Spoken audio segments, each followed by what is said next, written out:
is like the worst possible way to stream. My house is a freaking mess. That's what happens when you have kids. So that's where I'm at. I would have streamed earlier. I'm streaming just because I have a little bit of time. I've got church in 2.5 hours, at least practice for church. For those who don't know, I play keyboards at my local church pretty often. And so I've got a little bit of time. I finished up my 11th novel. Literally yesterday, day before yesterday. Yeah, this is the official Diversity in Comics stream. Pay no attention to the imitators out there. So so I just got back from the gym. I'm not going to talk about Star Wars, by the way, for anybody who might have actually been confused about what I do here or new. I just got back from the gym. I went this morning. I am up a pound this week, which is my own fault, and I'm going to talk about that for a second. I've just been kind of like carb loading this week. I don't know why. I just had like, pretzels around or whatever, and I just if they're there, I'm going to eat them. And it's been like that this week. I think it's something to do with it getting cold. And you just kind of, in the sun not being around, you just kind of lower your energy, and you want to carb load. It's probably a natural human condition for wintertime. And that's what I've been doing.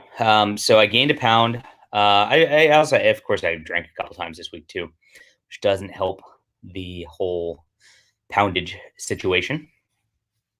And so I did an extra Saturday morning gym session today to try to just get those calories burning a little bit. Now I have a problem sometimes when I go to the gym, and this happened today. I don't know about you guys, but I just get so hungry after the gym. Sometimes it feels like I'm just spinning my wheels, and I get very hungry. So I just immediately ate afterwards, which is good because you're supposed to actually imbibe a lot of protein afterwards. They say you should, within 30 minutes of working out, take in just a large amount of protein in order to offset what you were doing there, and help your muscles with the recovery and growth over the next 24 hours. And I think that's true. I think you're metabolizing things like that. I do. I always do a protein shake right after the gym. That is one thing I do. But I didn't have time. I had to go get the kids some Christmas gifts today, so I had to run and do that. I actually stopped at McDonald's, and you're going to be like, oh, McDonald's, but real quick. But there's actually one thing, I was thinking about this on the way home today. You can actually pretty much eat whatever you want in a lot of ways. There are places that you want, and it's not a big deal. You just go to McDonald's and you get yourself an artisan grilled chicken sandwich, and you tell them no mayo, and you have a little bit of carbs, which is fine. As long as you're not overloading carbs for the rest of the day. And then you have a chicken breast and some lettuce. So it's that's not going to be a problem. It's actually not going to be that bad for you. So did that. Yeah. And then the calories is all keeping down. I know. I've been bad. It's hard to do it around this time of year, I think. If I cut out drinking, guys, I'd be pretty okay on my calories. But it is what it is. So I'm trying. I'm not where I want to be yet. I was hoping around this time of year I would be about where I want to be, but the last month or so has been kind of not great on the eating front, and actually I've been laying off on working out a little bit because I got sick for a couple weeks, and then it gets cold out in the morning, so you make excuses. So there is that, but I'm trying to get back on track, trying to get things back to where I am, back to my peak anywhere where I was, but I still have a long ways to go, and hopefully we'll be able to get there. So I don't know. I wanted to talk a little bit about what I do and why I do it on social media, because a lot of people don't understand the whole strategy and what's going on. My strategy is not one to get a lot of followers and gain things quickly, which is probably readily apparent at this point. It's very easy to manipulate certain outrages and certain tribes and things like that. And that's what we get Yeah, dude, it is so cold. You have no idea. It's like 60 degrees out right now. All right. I'm cold. um, but I've noticed this, and I've noticed this trend over the internet where it's like almost every situation we get into in a society now is a contrived media situation where it's pits one side against another. It's the impeachment trial, Trump is a criminal, or like Trump is completely innocent. It's back and forth like this, and um, we get this with the comic books too, like Marvel is bad, or or Marvel is good, and you get this little dichotomy, and these are complete binary dichotomies that the media invents in order to get more media attention. The entire intention of all this is just so that the media succeeds in getting more clicks and more likes and more things like that. Hey, Nerdette, thank you for showing up. I miss you a lot. So come say hi more often. um, and so I see these media things now. I've noticed the strategies of the media, and I mentioned this on several videos about Disney and Star Wars, and how they definitely feed this little outrage train ahead of the movies in order to get people talking about the movies, in order to get people seeing the movies. Because the more you hear about something, the more you go for it. Eventually, it works every single time. Trump does this too, guys. Trump's whole media strategy. If you look at what he did with the Christianity Today article, I was blasting him the other day. He put in an intentional typo into his tweet about that deal so that everybody flipped out and started talking about that. What that did was get everybody off of the impeachment narrative and all that. And so he made everybody start talking about his typo, right? And so there are media strategies specifically designed to get these tribal reactions going, get these binary thinking reactions going, so that you are just sucked into these perpetual outrage media cycles. Yeah.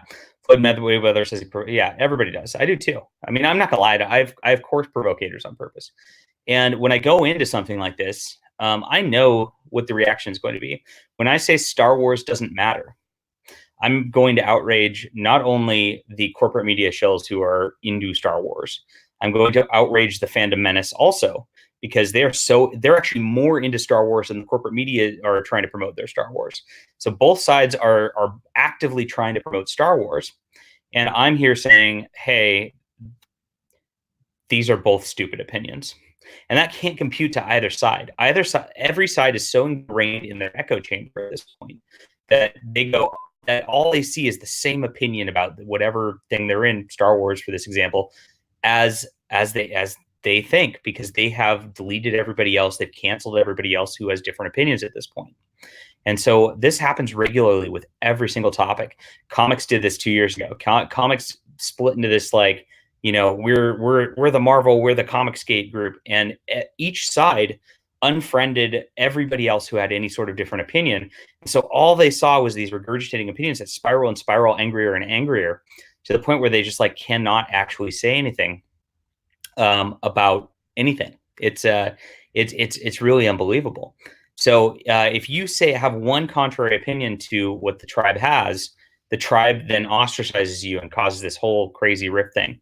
So I periodically intentionally go through this and do this at this point, because I don't want people to mistakenly think that I'm like going to be some shill for some sort of tribe. I think that is a dangerous setup. I think that it is an awful way to live. And I think that there's a danger in that if you get sucked into that and you get some arrogance from that, from gaining followers and gaining momentum and all that, that it incentivizes you to be dishonest in order to appease your tribe. And that's what I see with a lot of YouTube personalities and a lot of Twitter personalities and whatnot, is that people will just do whatever it takes for that tribe. And I think that's ugly. I think that is an underlying low IQ element of society that is really problematic. I said that word. Whoops. And I really think that is a facet of social media that's gone on and that has perpetuated for so long that it's really ugly. And so my whole attempt is to get rid of that. I don't want it around me. I don't want the tribalism around me. I don't want the I don't want people who can only think in those binary sort of deals around me, and who think they're very smart and have to project their opinions. They're called gamma males. I want that to go away. And I want to have followers who are understanding, that there's, there isn't just black and white. There's a lot going on to navigate so that we can have real discussions about things that are about important things and are about more interesting things than just like whether this movie was good or bad or not. Whatever, like a movie or don't. It doesn't matter. All right. This is a weird angle. I'm not very good at this YouTube thing. Sorry.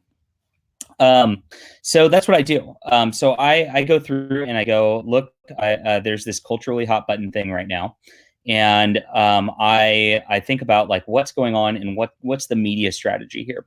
Disney's media strategy is to create controversy so that people go see the film. So my take is that the people who are generating the outrage about Disney are actually doing Disney's bidding better than Disney can do it themselves and doing it for free. And that makes them a bunch of chumps. So I state that. And the people who are so ingrained and so myopic about what they're looking at can't handle it. And so they'll mass unfollow me. They'll call me a bunch of names. They'll say nasty things to me or whatever. And I see that and I point it out. And I like getting rid of all that from around me because I don't want those sort of low status people around me. Number two, I like being able to point it out. I like being able to point out the hypocrisy and pointing out what's going on with the whole global situation, because what'll happen. Let's see. Yeah, if people getting mad about mouse words would just put that into making their own stuff, we'd all be bad. Yeah, exactly. Put your energy in. I want people to put their energies into something better. And I, at the end of the day, I want to be surrounded by people who are bettering themselves, bettering society, creating new and cool content, creating new and cool things. And that way, it does work like this. You surround yourself with intensely creative people who are just amazing and smart and doing different things. So they're not all in the same box. It'll help you grow out of your box too. And so I want to grow out of my box. I don't want to be like I don't want to be just like shoehorned into like one story I have to write for the rest of my life, like a lot of authors get into. And so I don't want an audience that's just into me for that one story. And getting rid of the myopic sort of group who's into just this one thing is actually going to help me towards that end later on. So it's better to have a small group around you who's doing things the right way than it is to have a large group around you than doing things the small way, is what it comes down to. So that's it. That's my whole strategy. I like to get rid of people periodically who don't understand the global bigger picture of what's going on, and and the people who aren't interested in the true artistry of things. So that's that. So what I did over the last couple of days is that. So yeah, I mean, you see a lot of videos right now that put Star Wars in the title. I'm putting Star Wars in the title, obviously, for two reasons. One, because it gets me clicks, and two, because the people who are in the know will see that that it is this stupid that people will just click on this stuff. It's pretty funny. You look at my dashboard right now on YouTube, and it looks a lot like the Geeks and Gamers dashboard. I made this graphic for these. I think this is so funny. And OMG Star Wars with a little soy boy NPC, right? And I just use all the buzzwords, right? So I've got the buzzword NPC, I've got Star Wars, I got OMG, toxic, get nasty, defend there, and look at all the views that it gets just for that. And nobody actually cares about the content of this sort of thing. They just come in for this, and this is what all these channels do. Is they literally are doing this, but like I'm being ironic about it. They're actually serious about this and think people actually value this sort of content, and people do value this sort of content. Is the really sad part. But on the flip side, it looks like my kids just got home. I might have to go, guys, pretty soon. Kids are more important than this stuff. But On the flip side, well, I don't know where I was going with that sentence. I got distracted by my kids. Yeah. Uh, but it's not important. And that's what I'm trying to highlight is the lack of importance of this stuff. Whoops. Um, here we go. Yeah, so I'm using this graphic over and over, and I'm using it because there's another theme in that graphic being used over and over again, is that these guys just say the same thing over and over again, which is we don't like Star Wars. So since they're doing that, they're literally just regurgitating the same talking points over and over again for people who are listening to the same thing over and over again. That is just utterly imbecilic and idiotic. I can't imagine somebody who wants to do that. I can't imagine wanting to say the same thing over and over again. But that's actually what our political system is. Is you get politicians who go through, but believe it or not, the political people who are politicians who are successful are the same as these YouTube types. And they get their talking points, they give stump speeches, and they give the same speech over and over again, and just kind of tweak it here and there. I actually saw Paul Ryan speak in person in 2012. I got invited to a private event, and I got to meet him. And I know you guys probably don't like him, but he was actually very nice in person. Of course, they're all nice. They're salesmen. And I watched his speech, and he gave very close to the same speech that he gave at the RNC when he was nominated as the vice president. And I started watching this, and I started seeing a lot of these guys just give the same speeches over and over and over and over again. They say the exact same things over and over again. And they do that because the low IQ audience really just wants to hear the buzzwords. They want to see the buzzword, right? They want to see Star Wars fail. Disney Star Wars, no Star Wars fans. Rise of the Skywalker, OMG. They just want to see that. And they don't want to, they're not actually interested in paying attention to a movie, paying attention to something for its merits, paying attention. They're not interested in the global, like what's good space opera or sci-fi, or what makes a good story or a narrative or characters. They're just interested in these little brand buzzwords. And so I'm just putting the same brand buzzwords over and over again for the next few days, and my views are way up because of it. I mean, these aren't a ton of views in the scheme of things, but I mean, look, 50 views. This is my normal. It's like 50 views. But look, I put outrage marketing, and this has to do with Comicsgate, so I got 180 views. Back down because I'm talking about something sensible, and then back up because this is Comicsgate drama. This is a review of a book, and I just didn't have any controversy about it. It was just a decent book, so 38 views. So you see how the game works and how YouTubers are incentivized to do this sort of thing. Yeah, dopamine hits from the worldview affirmation. That is exactly it right there, and it is 100% addiction. So yeah, I'm clickbaiting my titles now, like this one, the stream we're watching right now, in order to just make sure I get the messages I want out. And that, I think that's probably the best way to do things, is just to talk about what you want to talk about and make the clickbait graphic what it is. And that's it's really sad that, I should call my stream. I should definitely. Yeah, the problem is I've cultivated an audience that's going to be like, that isn't going to understand that reference, because they're going to be like, what is sports ball? And so they're going to be that type, unfortunately. So that won't actually help here. But yeah, I mean, if I was TMZ, right, this would be the way to go for TMZ. So all media does this, and this is what it all is. So my going on saying both sides are stupid for basically because since they talk about Star Wars so much, all they're doing is promoting Star Wars. So if they really hate Star Wars and wanted it to fail, they would want to not talk about it. Instead, they don't care about that. They just care about the clicks. And so I'm trying to highlight that message. It really breaks people's programming a lot. They can't handle it. What they see, what the weak-minded and kind of stupid people see is JDA is what do they say often? Is insulting fans. That's the deal, right? You're insulting fans. And I look at that and I go, yeah, I am insulting fans. I think the concept of fandom is really not good, healthy for a person, and it's not good for a person. When you get obsessively into something, it becomes an idol, like I say, and you just waste your entire life on that sort of thing.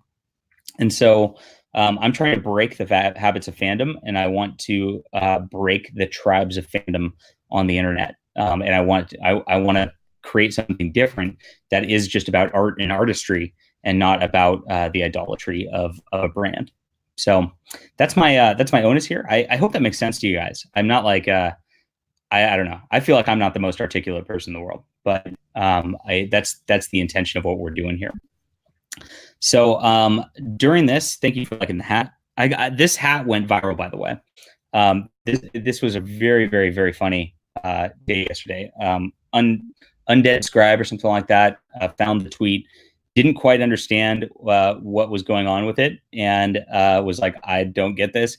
And then all of his followers were like, that person's so dumb. How could he wear a Trump thing and a woke hat? And my Trump t-shirt said Black Voices for Trump.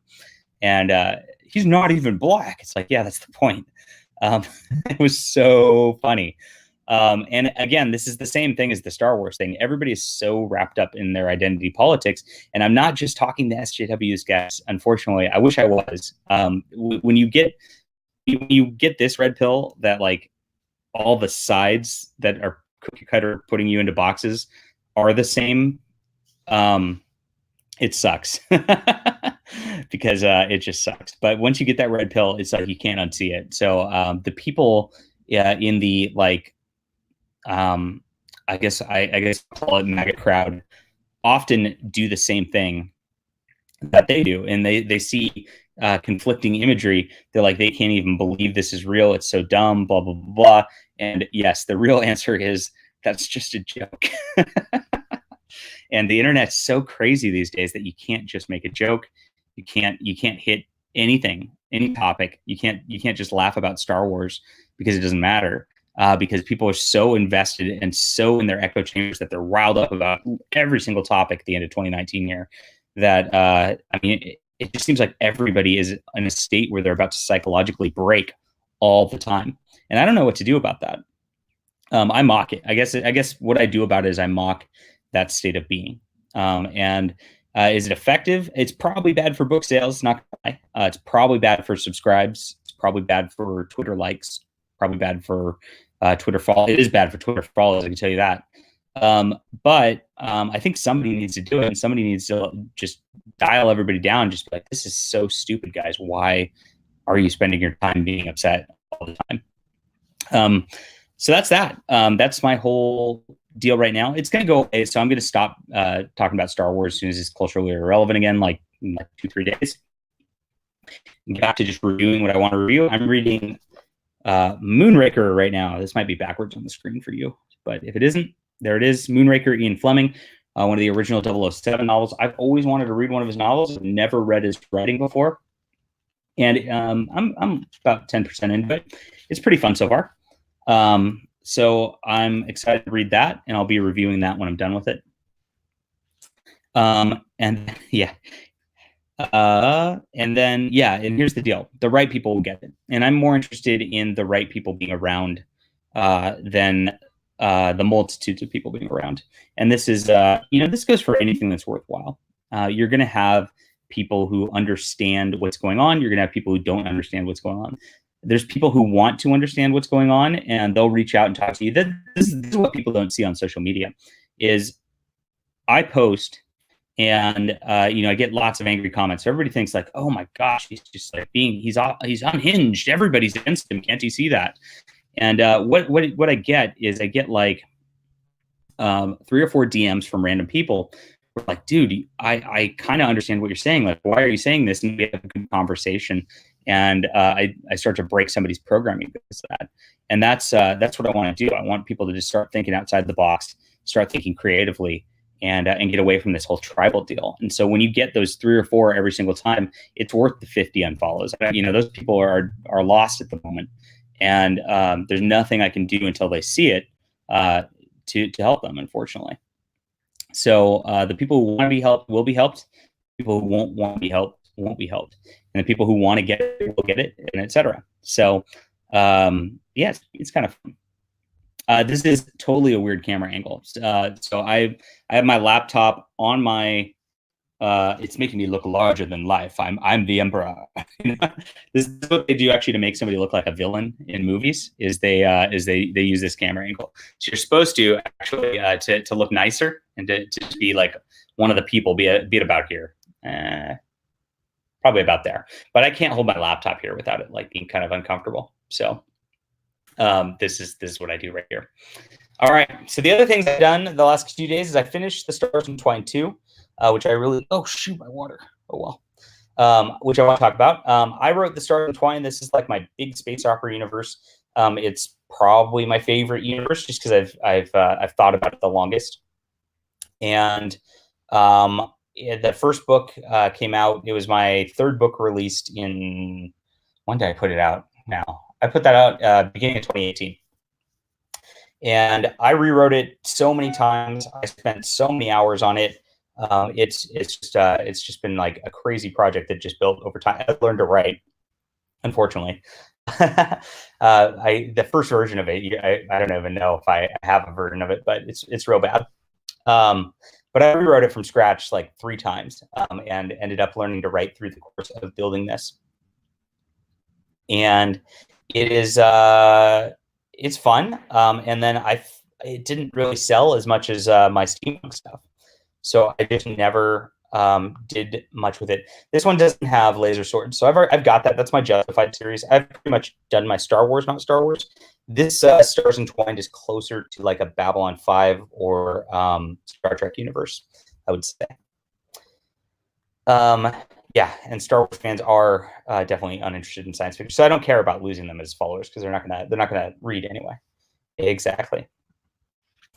So I didn't write a sequel of it right away, even though I left the main ending on a cliffhanger. My original version did not have a cliffhanger. I just, so if you've read the Stars Entwined, where it ended was gosh, should I spoil things? I guess I don't care. It's a 3-year-old book. If you haven't read it, that's your problem. It ends like with a big war scene, and the characters like escape on a shuttle pod, and then they get captured. So there is that's as vague spoilers as I could have given, and it definitely ended on that cliffhanger. My original version did not end on the cliffhanger. I actually added into like probably 15,000 words of after their capture, and then they were going to settle down on a remote planet and live happily ever after. I wasn't writing for series back then. I was writing for standalones, and I dropped those 10,000-15,000 words. I just completely cut them because really you want to, like, storytelling wise, you want to have the action build, and then end, and then have like a little bit of a coda to where things kind of wrap up a little bit. And that's good storytelling right there for the most part. And so I dropped that really bloated last half, and I just ignored it. And it's good because then when I came up with book 2, I came up with a completely different scenario than it ended as, or in the first draft. So it starts from a very different spot where it's tense right away because of the cliffhanger. And I like that. I think it's better to have tension at the very beginning of things. And that's actually where I messed up in the Stars Entwined the first time, is probably the first 15,000 words ramp up to a little slow start.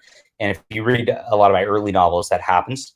And I got away from that later on. But I was very much like trying to ease people into these worlds originally. My original philosophy of writing was that you should really like just get people going like this and then start going, and that way everybody's like grounded in something before they get into the cool crazy stuff. That's not actually a good way of writing. Really you want to just like dial it up to 11 right away and get people hooked. And so I've changed my writing style since then, and that's where we go with things now. So this book just finished it, and this is a really weird one for me. So I had an outline for it, and I had a plan for where it was going, and I about halfway through it, completely abandoned the outline. And I just wrote the rest of the way until I came to a logical stopping point. And the cliffhanger I leave is actually worse than the first one. So I'm sorry for people who hate cliffhanger endings.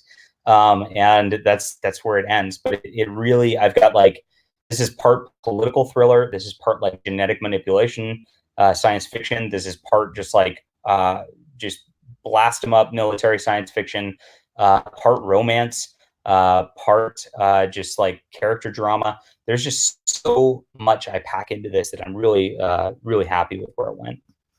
So that's that. And then I wrote an outline after that for a very short story that takes place in my Justified series. And let's pull up the Justified stuff real quick, because this is what I like to promote for people. If you hate Star Wars, you should read Justified. If you love Star Wars, you should read Justified. Because either way, oh cool, I got my 50th review. Yay, I should do a stream just on that. Because either way, I wrote a better narrative than Star Wars, and it's got laser swords and space wizards and stuff. So if you like that, then you will like this. Let's see what my new rating is. Let's hope somebody liked it.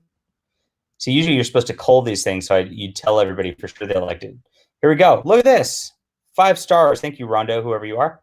I really loved this book. Good characters and story. Really enjoyed the Templars and the future in space. A really good modernization of a theme, usually set around the time of a holy war. Sweet. That's all I can ask. Here's a good one here. I mean, look at this. Doing pretty good on these reviews here. So that's this. And it is just a lot of fun. And it has a good message. It's got a strong male lead who is, I guess he has to just come to terms with the hardships of life, and that, you know, even though he's got a very clear set of morals, that again, everything is not black and white, that the tribe isn't always right, that there's a different way to do things. And so that's, gosh, it's pretty good themes there. I like it. And again, they just like wall-to-wall action in this one. So if you enjoy that sort of thing, you'll enjoy that too. And what I started instead, after I finished The Stars Entwined, was I outlined a short story, which is going to be a Christmas story, which I'm hoping to write in time for Christmas. Gosh, how many days do I have left?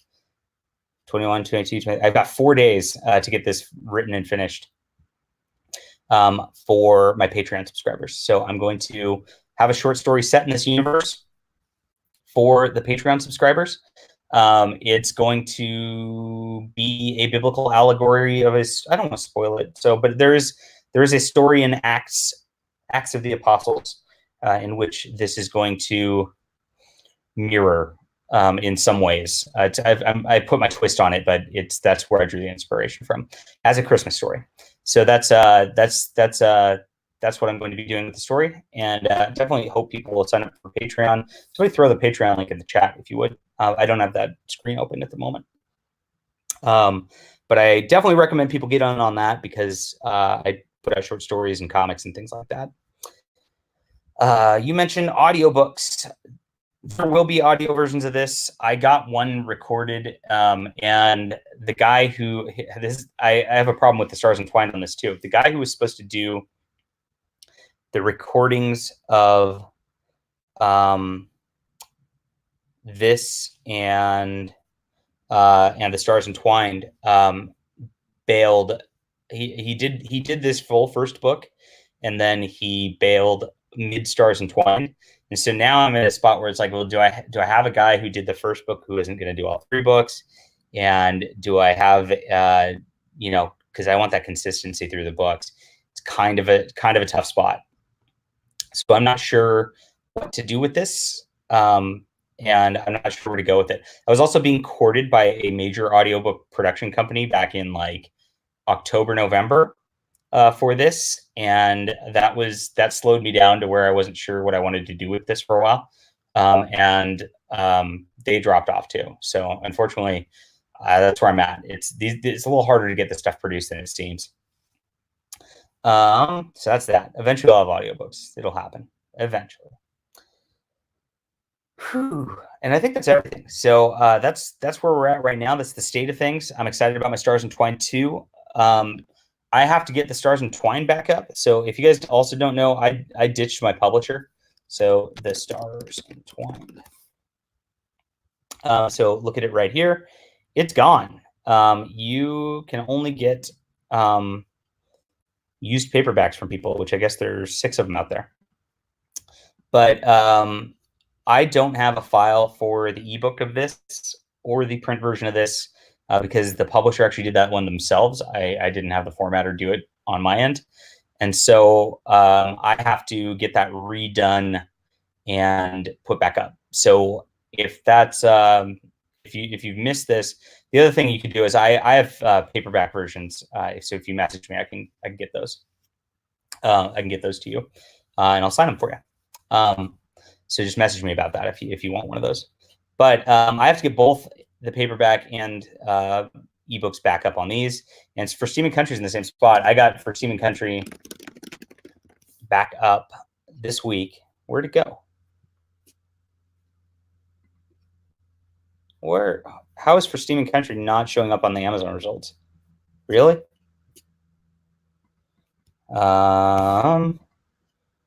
Weird, huh?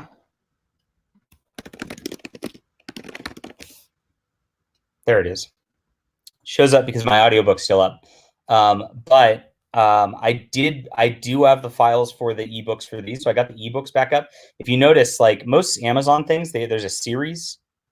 There's like a series page it shows right in here. And when the publisher removes stuff, it killed the series. So I actually don't have them linked together right now. You have to actually go hunt for each book individually. And the paperbacks are not back up yet. So I have to get the paperbacks back up shortly here, which I do have for that, but I don't have for the Stars Entwined yet. I'm going to have to. Thank you, ThingBook. Appreciate that. I'm going to have to reformat the Stars Entwined, and then I have to decide. I might even want to re-edit it. I don't know, because I'm a better writer now than I was then. So I might do it on that way.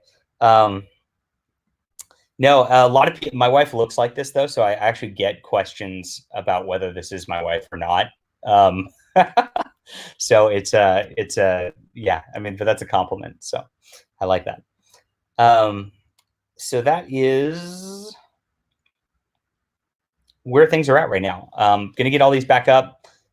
Working on lettering some stuff on the comic front, and I think we're over the Star Wars hump now. Just like the other thing we were over 2 weeks ago was the porn hump. All the porn aficionados, let's call them porn aficionados. I'll call them degenerates. Got really mad because I said that porn is bad and they can't handle that. So we've really purged a lot of people who were not worthwhile. So it's good. But we'll get this. We'll get these back up. These are up in ebook already. We'll get the Stars Entwined back up, hopefully in the next couple weeks, maybe next month, and then we'll get the new books out. Is going to be the plan. So I don't know. That's it. I think anybody got questions? I didn't say. I don't know. I'm done. Probably gonna go hang with my kids now. So that's cool. Yeah, this is a weird few weeks in culture. I think there's this is interesting. I think there's a stress element in culture that I think people are realizing going into 2020 we're going to have a stressful election year. And so people, and with the impeachment stuff going on, it's just really put a lot of on people. And so people are really stressed. They're really at this point where they've been spending so long in their echo chambers, plus the stress of all this, plus the holiday stress and all that coming up. There's just psychological breaking in people where they're just really angry and really upset right now. So that's where I think we're at. I think that's the whole deal with the last few weeks. So everything has to be a big deal now. Everything has to be the end of the world. Oh my gosh, Star Wars is the end of the world. Oh my gosh, impeachment's the end of the world. Oh my gosh, porn is the end of the world. So it's like that's where people are with things, and it's unfortunate. So I don't know. I mean, people get mad at me for laughing at that, I guess, and I guess it's mean of me to laugh at that. It's mean. I'm not a nice person. But I laugh at it because I don't understand the point of stressing about all this stuff. So How did I get set up on Crypto Fashion? I emailed them. So email them. Just depends on how busy they are in terms of like smaller brands and things like that. Will I become a brony? I've thought about it. I'm thinking about making a My Little Pony, Not My Little Pony book series that basically has ponies on the cover, and my ponies are going to be they're going to be like gangsters, um, and they're going to be like they're going to be like it's going to be like the NWA in South Central LA in the early '90s, in like Tupac and like that sort of deal, but they're going to be ponies. Is my thought. Would you buy that? Let me know. Let me know if you'd buy that. I want to call it My N Ponies, but I can't do that because I'm not black. So I'll call it like the ponies in the hood, the ponies in the hood, or straight out of Trottville, right?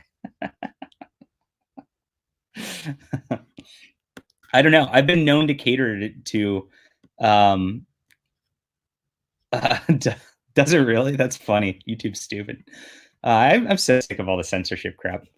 I want to be able to say whatever word I want. It's like it's so upsetting, but um, um, and I have been known to just write stuff just because there is like an extremely small niche audience who is down with this sort of thing. So maybe I'll actually do it. I don't know. I have to be like really inspired. I have to come up with a plot that is and character and pony characters that are funny enough that I would stay amused through 70,000 words or so, and then I'll do it. But I haven't got there. I've just got the concept and the title. But that's how I always go. It's like I come up with a funny title or a funny concept. Because remember Justified, I was just sitting here on my streams going, Deus Vult in space, Deus Vult in space. Did any bronies actually do an adaptation fanfic of the Canterbury Tales? That would be very interesting. Very interesting. And that's it. Okay, I'm gonna go play with my kids now. I hope you enjoyed the stream, and that's sort of my psychological analysis of me and the culture. So hope that betters you. Go to the gym, talk to a girl, better yourself, eat less calories, eat less fat and carbs, and have a good Christmas. Spend time with your families. If your families want to see Star Wars and like Star Wars, go do that because it's a family thing. But don't just sit and be around and outraged on the internet. It's a waste of time. And have a great day, guys. Cheers.